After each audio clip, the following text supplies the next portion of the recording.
My name is Kristine Villatoro, and I am Anna's mother. My name is Nicie Villatoro.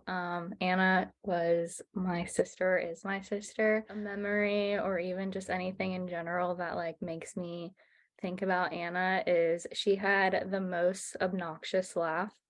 It sounded like a hyena. So if you look up sounds of hyena, like screaming, that's her laughing.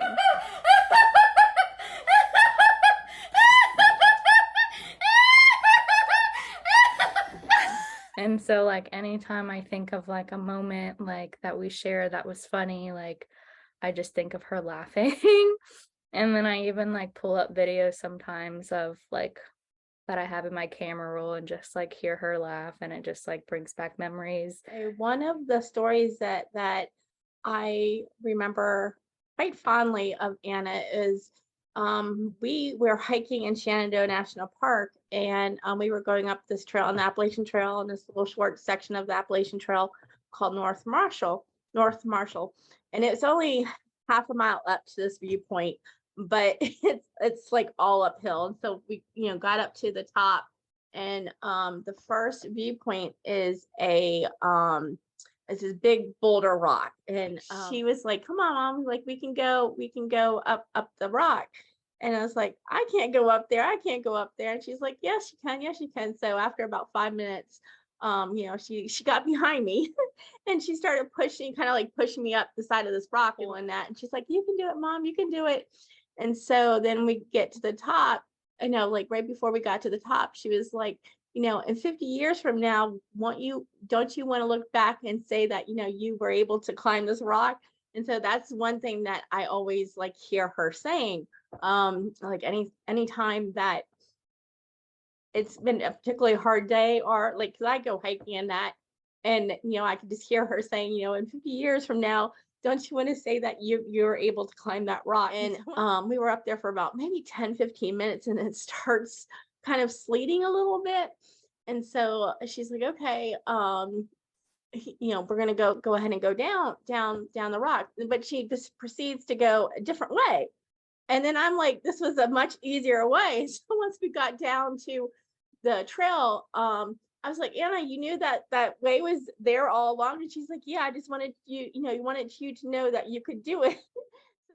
It's been 4 years since Anna's been since Anna died. And each day is just like you have to kind of take it as a new day. Because it's a journey. It's definitely the healing process is definitely a journey. There's not a finish line with grief. And each day, sometimes each moment is a little bit hard. Um, and I look at moments like that, and I know that like it is there with us, and I know that she's like, pushing us on, um, just to keep going on.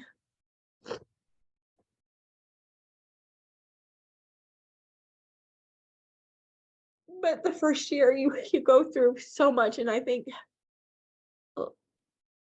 some of it is just kind of like you're numb, but you're in pain, but you have so much to do because the trial, the all the first birthdays, the first holidays, but then you had to deal with, which I thought was was kind of worse, was her estate. She didn't have anything, but you had to go through all that. I had to go through all that. And then the second year comes, and you think it's going to be better, but it's not. And you go on to the third year, and then like people are like kind of looking at you. It's like, why are you still grieving? She wouldn't want you to grieve. It's been 3 years. You still have other kids. And we've since have celebrated 4 other birthdays. So she was killed in February, and her birthday, her birthday is in April, April 22nd birthday. I just miss her so much. I wasn't at the crash, like, I didn't see the crash or anything, um, but for some reason, and this has been up until recently, um, every time I would, like, hear sirens or, like, see cops, I would, like, start panicking a little bit because it just like, I didn't see the crash, but I could, like, see it, if that makes any sense. Like, when I see the sirens and hear the sirens and all of that stuff. So that kinda took a toll on me a lot, and, I tried going back to work, I think, like, after the funeral, I told them, like, I don't wanna be in housekeeping, like, I wanna move up to the office. And I only made it one day. I sat where Anna would sit, um, and it was very hard, doing that, which, I mean, they understood for sure.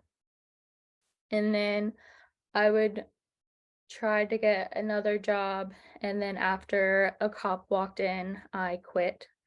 Um, he's just going in there for, shopping, doing whatever. But the thought of that happening again really I just couldn't hold a job um for over a year. Um and the I guess November of 2020, I made a big change in my life, and I moved to North Carolina, to Wilmington, North Carolina by myself, without knowing anyone.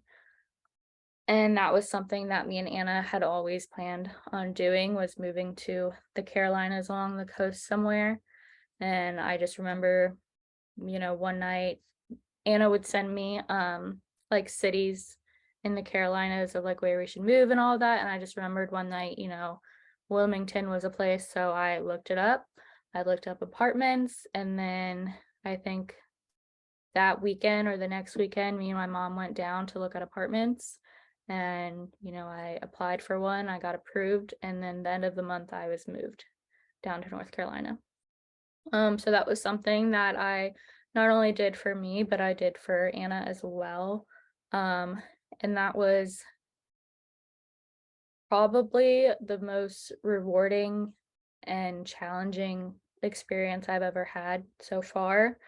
Um, but it was definitely a healing, um, part of my healing, because I like being in this town and being in the same house, it just really took a toll on me. So to be able to get out and, you know, realize that there's more life out there and there's more stuff that Anna wanted to do, um, and I, you know, have the means to do it for the both of us. That's something that I definitely learned the 2 years that I was down there, for sure. Um, Now, it definitely affects me. Um, I try to put on like a brave face, and like I remember when I turned 23, it was like, I don't know, it was kind of a weird feeling knowing that like my sister was killed when she was 23. And then every year after that, like I'll be 26 this year, saying that you have outlived your older sister just doesn't really like sound right. Um, I'll something will happen and I'll be like, "Oh, I have to like call Anna and tell her about this," or "Oh, like what time is she gonna be home?" And then like for a split second I forget, and then it hits me back. And I try to ignore that. Um but it has definitely affected me for sure and will affect me for the rest of my life. Um, you know, my Natalie, which was her best friend, the friend that we grew up with, she got married last October. And, I was in the wedding, and it was just like a really, I think that was probably one of the first moments that I realized that, like, wow, like my sister's actually, you know, gone and she's not here for her best friend's wedding. She's not going to be there for my wedding. She's not going to be in my wedding. And so those type of things, it's very hard um to deal with for sure. Outer Banks, and I love the Outer Banks. Definitely the Outer Banks. Any chance that I get to go to the Outer Banks, I'm gonna make that drive for sure. Our last family vacation that we took was Nicie's 21st birthday in 2018 in June. And it's one place that I think we all feel her. It's just when you get closer to the Outer Banks, you can just feel the air.